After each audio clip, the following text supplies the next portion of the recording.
Hey there and welcome. In this video, we're going to create kind of a blast from the past. I loved doing shrinky dinks when I was a kid, and we have a modern version of this by Grafix. It's called Shrink Film. And we're going to use this to create what I'm going to turn this is one I've already made, but we're going to make, I think, a kind of a cool closure for one of our, for my junk journal. And I thought this would be kind of fun and it would be very different.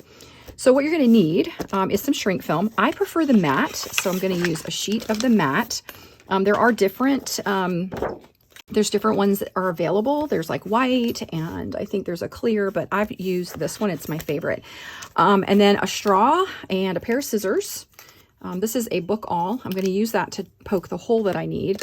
And then I've got Sharpie markers of two different sizes. This one is a fine point, and this one is the extra fine. And then I have some printouts of some doodles. You don't have to have printouts. You can use your freehand to create these, but I wanted to give you the perspective of how this will shrink. This is this right here. So you can see it will shrink down quite a bit. So I would say, yeah. So just be aware. So I had taken some doodles, scanned them, and then I enlarged them on my computer, and then I printed them out and blew them up. So this makes it a little easier. So all you do, whether you're doing it freehand or whether you're doing it from a printout, is you just put the shrink film over the top, and then you just trace it out. So we want to make sure that we have that image on our film. And you want it to be a permanent marker. These work best, and whichever tip is totally fine. And because I want this to be a little larger, I want a bigger piece because I want to put a hole in the center. I'm going to actually add a little bit more. I'm going to bring out the flowers just a little bit because I want to make it a little bit bigger than this. More rounded with a hole in the middle because I want to use it as a closure for one of my junk journals.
All right, once you have it all sketched out, now we want to trim around it however you want. You can see from my sample here, I didn't cut any of the interior parts out. I just went around it. And then with this one, because I want to use this as a closure for my junk journal, I'm probably going to put the hole right here. But because it's so big, I can't get a hole punch in there. And that's why I'm going to use my awl, or if you have a Japanese screw punch, you can use that as well. So now you just go in and you cut all the way around it.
Okay, so now that it's been trimmed, I mean, it's not exactly round, but it's going to be an interesting shape. I want to put a hole right around the center so that I can use this as a closure, which I will show you. So I'm just going to use this bookbinding awl to poke a hole in it, because I don't have a hole punch that's long enough to reach into that space. So I really, I needed to have something that was a little bit bigger. And then I'm going to just trim off a little bit of the part that raises up on the back. Just put a little bit. And then, because I really want this hole to stay, I need it to be a certain size, I'm going to use a blade to make it a little bit larger. I'm going to have, this is the pan we're going to use to cook it in. So I'm going to use that as my base there. I'm just going to make this hole a little bigger. I was hoping I could make it bigger, but I can't with the awl. There we go. Now we're starting to make, now it's getting bigger. Okay. All right. So what I'm going to do now, because I want this hole to remain the size that I've made it, I discovered that using a straw helps that. All right, so I'm going to put some parchment paper on a pan, and I'm going to lay this down, and I'm going to keep that straw right in the center when I put it in the oven. Okay, and then you want to bake this in your oven, and all of the ovens are, you know, different. So you might want to even just do a small little piece to test it before you do your main one. 350 in your oven, and you're going to want to bake it 2 to 3 minutes. It's really not that long. And then when you remove it, sometimes they don't come out super flat like this one. Let me show you one that did not. This one is very ridged. I don't know what the right word is. And if you immediately, once it comes out, if it's not quite flat, you can put a spatula right on it, just on top, just smash it down a little bit, and that will help. But you got to do it right away. So the next thing I'm going to do is I'm going to bake this, and then I will bring it back and we'll take a look and see what it looks like. All right, here it is, baked, and the straw kept the hole around the size that I needed it to stay. So now it is ready for me to make it a closure, and I'm going to show you how to do that next.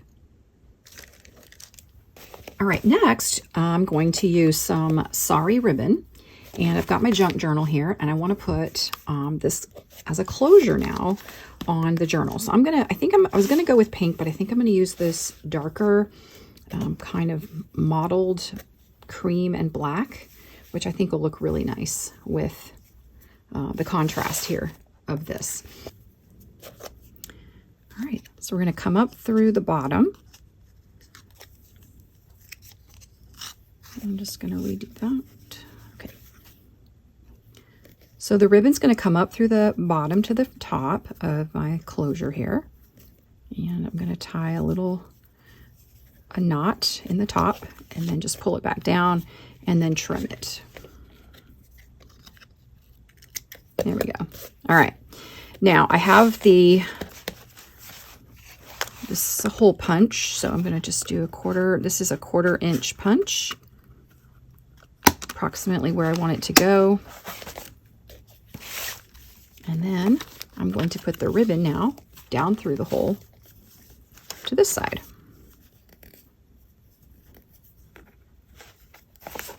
And I've made the ribbon long because I don't really know how much I'm going to need or not need, so I'm just going to keep it long for now. There. And so when this closes, it's going to go around this way. And then it's going to tuck under and wrap around like that. And I love that this happens to be on this sari ribbon where a stitched piece has come together. So I'm gonna tail it down to here, and I'm gonna put a little knot. I'm gonna make it a little bit longer because as my journal grows and gets fatter and thicker, I want to have a little room. And if it does get too, I can always tie another piece of ribbon onto this to make it longer. And so now I have this really cool, unusual, and unique closure for my junk journal. I hope you enjoyed that. And if you have any questions, let me know.